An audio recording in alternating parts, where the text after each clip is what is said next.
बिस्मिल्लाहिर्रहमानिर्रहीम। अस्सलाम वालेकुम डियर स्टूडेंट्स। आज के इस लेक्चर में हमने एक बहुत इंपॉर्टेंट टॉपिक डिस्कस करना है, that is test tube babies. Test tube babies क्या हैं और ये कैसे प्रोड्यूस किए जाते हैं, आज के हम इस लेक्चर में देखते हैं। ऐसे पेरेंट्स जो नॉर्मल फर्टिलाइजेशन का प्रोसेस नहीं कर सकते, जिनमें फर्टिलाइजेशन का प्रोसेस नॉर्मली नहीं हो सकता किसी फिजिकल या फिजियोलॉजिकल प्रॉब्लम की वजह से, यानी कि उनमें स्पर्म और एग दोनों आपस में नहीं मिल सकते विद इन द बॉडी, ऐसे पेरेंट्स के लिए ये नया एक न्यू ऑफस्प्रिंग पैदा करने के लिए, नया बच्चा पैदा करने के लिए एक टेक्निक है जिसको हम टेस्ट ट्यूब बेबीज कहते हैं।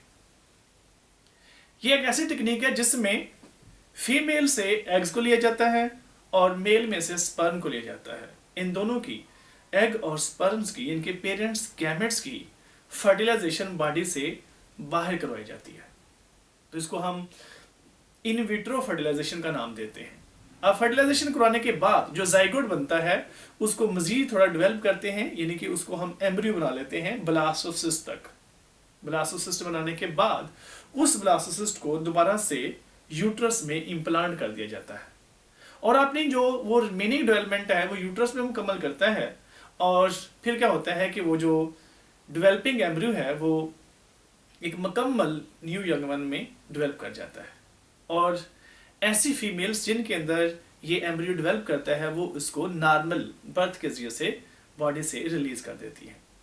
क्योंकि इन बेबीज की फर्टिलाइजेशन हमने बॉडी से बाहर की, टेस्ट ट्यूब में की या पेट्री डिश में की है, इस वजह से इन बेबीज को टेस्ट ट्यूब बेबीज का नाम देते हैं। तो ये था इसका एक जनरल, आप कह सकते हैं कि प्रोसीजर और इसकी डेफिनेशन कि टेस्ट ट्यूब बेबीज क्या होते हैं। आइए देखते हैं कि एक्चुअली ये कैसे किया जाता है। तो डियर स्टूडेंट्स, आपके सामने एक डायग्राम मैंने रखी है। इस डायग्राम में जरा गौर करें तो ये आप कह सकते हैं कि ह्यूमन फीमेल की बॉडी है और ये वजाइनल ओपनिंग है और this is a vaginal canal and this is the connection between vagina and uterus. Dear students, ये यूट्रस है, ये यूट्रस है और यूट्रस और वजाइना के दरमियान जो कनेक्शन होता है उसको हम सर्विक्स का नाम देते हैं, सर्विक्स। तो क्या किया जाता है कि इसमें चंद एक मराहल है इस प्रोसेस के। सबसे पहले फीमेल को ऐसी ड्रग्स दी जाती हैं जिन ड्रग्स की वजह से फीमेल की ओवरी के अंदर, ये आपके सामने ये जो ग्रीन कलर का स्ट्रक्चर बना हुआ है ये ओवरी है और याद रखिएगा कि ओवरी के अंदर फीमेल के एग्स बनते हैं। तो सबसे पहले फीमेल को ड्रग्स दी जाती हैं, वो ड्रग्स जिसकी वजह से फीमेल के अंदर ओवुलेशन का प्रोसेस मुकम्मल तौर पर स्टॉप कर दिया जाता है, यानी कि उसमें कोई भी एग नहीं बनता। आप ये कह रहे हैं कि ओवरीज को जीरो स्टेज पे लेके आया जाता है और वो ड्रग्स क्या हैं, वो एक्चुअली हार्मोन्स की फॉर्म में होती हैं जिनका नाम है प्रोजेस्ट्रीन या प्रोजेस्ट्रॉन हार्मोन्स। उनकी वजह से ओवरी के अंदर एग का बनना मुकम्मल तौर पर बंद हो जाता है, जिससे आपको ये श्योर हो जाता है कि अब ओवरी के अंदर कोई एग मौजूद नहीं है और ये ड्रग्स तकरीबन 15 दिन तक दी जाती हैं। उसके बाद उसी फीमेल के अंदर एक, जब आप 15 डेज तक मुसलसल उसको मेडिसिन देते हैं, ये ड्रग्स देते हैं, तो उनकी ओवरी में एग प्रोड्यूस होना मुकम्मल तौर पर बंद हो जाते हैं। उसके बाद हम उनको एक और ड्रग्स देते हैं जिनका नाम है फॉलिकल स्टिमुलेटिंग हार्मोन, यानी कि हम हार्मोन ही देते हैं मेडिसिन की फॉर्म में। तो जब हम फॉलिकल स्टिमुलेटिंग हार्मोन देंगे तो ओवरी के अंदर एग बनना शुरू हो जाएंगे। आपको इस बात का आइडिया हो जाएगा कि अब फीमेल की ओवरी के अंदर एग्स प्रोड्यूस होना शुरू हो गया है। हम क्या करते हैं फिर,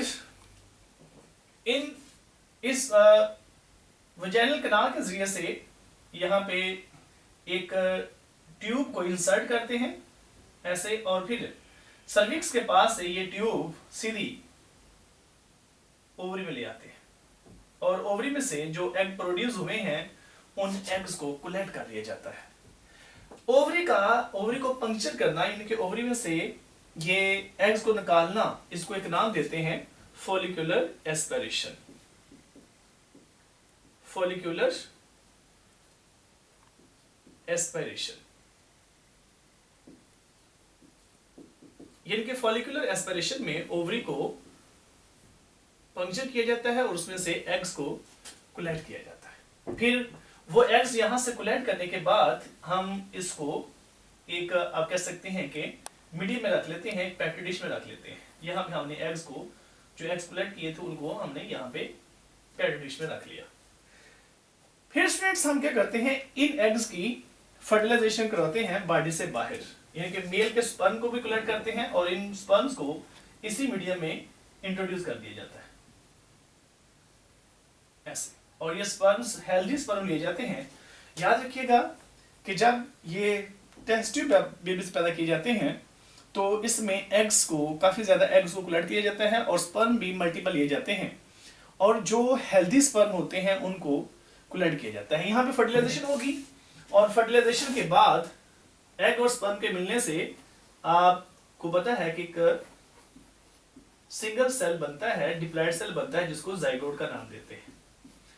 फिर ये स्टूडेंट्स डेवलप करता है, इसमें मल्टीपल सेल बनते हैं और जैसे ही ये एक एम्ब्रियोनिक स्टेज में आ जाता है जिसका नाम है ब्लास्टोसिस्ट, ब्लास्टोसिस्ट बन जाता है, मल्टीपल सेल बन जाते हैं और इस ब्लास्टोसिस्ट को वापस इसी यूट्रस में इंजेक्ट किया जाता है, इसी कैनाल के जरिए से। यहाँ पे जब हम एग को निकाल लेते हैं, ये ट्यूब को बाहर ले जाते हैं और यहाँ से फिर हम एक और ट्यूब इंसर्ट करते हैं जिसकी मदद से एग को सीधा यूट्रस में, यानी कि एग को, सॉरी कह रहा हूँ मैं, यहाँ पे ब्लास्टोसिस्ट को यूट्रस में इम्प्लांट कर दिया जाता है यहाँ से। इसके जरिए से जो हमने एम्ब्रियो को ग्रो करवाया है वो एम्ब्रियो को यहाँ पे यूट्रस में इम्प्लांट करवा दिया जाता है। इम्प्लांट करने से पहले फीमेल को दोबारा से प्रोजेस्टेरोन हार्मोन दिया जाता है, जिसकी वजह से इसकी यूट्रस डेवलप हो जाती है, थिक हो जाती है, स्पॉन्जी हो जाती है, यहाँ पे ब्लड वेसल्स डेवलप कर जाते हैं ताकि ये जो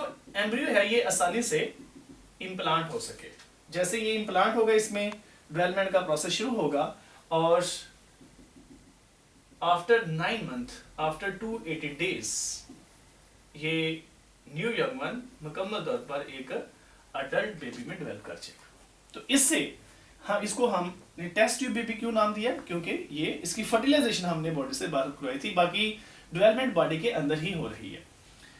जिन फीमेल में ये प्रोसेस कराया जाता है, नो डाउट कि ये एक पेनफुल प्रोसेस है और फीमेल की बॉडी के अंदर ये प्रोसेस ज़्यादातर एक बेबी से ज़्यादा मतलब प्रोड्यूस किए जाते हैं। वो फीमेल डिसाइड करती हैं कि ये एक ही वक्त में ज़्यादा बेबी प्रोड्यूस हो जाए, क्योंकि इस मैकेनिज्म को बार बार रिपीट नहीं किया जाता। इस वजह से यहाँ पे एग्स भी ज़्यादा लिए जाते हैं और स्पर्म भी, यानी कि आप ये कह सकते हैं कि अप टू 15 एग्स लिए जाते हैं और उनमें से जो हेल्दी होते हैं, नॉर्मल डेवलप कर रहे होते हैं, उन्हीं को वापस ट्रांसप्लांट किया जाता है।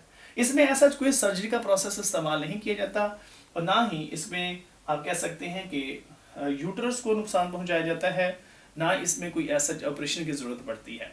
तो इसमें ये वजाइना के जरिए से ही एग कलेक्ट किए जाने हैं और वजाइना के जरिए से ही जो एम्ब्रियो है उसको यहाँ पे इम्प्लांट किया जाना है। तो ये था स्टूडेंट्स आज का टॉपिक। इस इन्फॉर्मेशन को शेयर करें ताकि लोगों का कॉन्सेप्ट इसके बारे में क्लियर हो। ये क्वेश्चन बहुत इंपॉर्टेंट है, सेकंड ईयर के टॉपिक में से है, ये सेकंड ईयर का एक सिलेबस का हिस्सा भी है। Thank you very much students, अपना बहुत ख्याल रखिएगा। अल्लाह हाफिज़।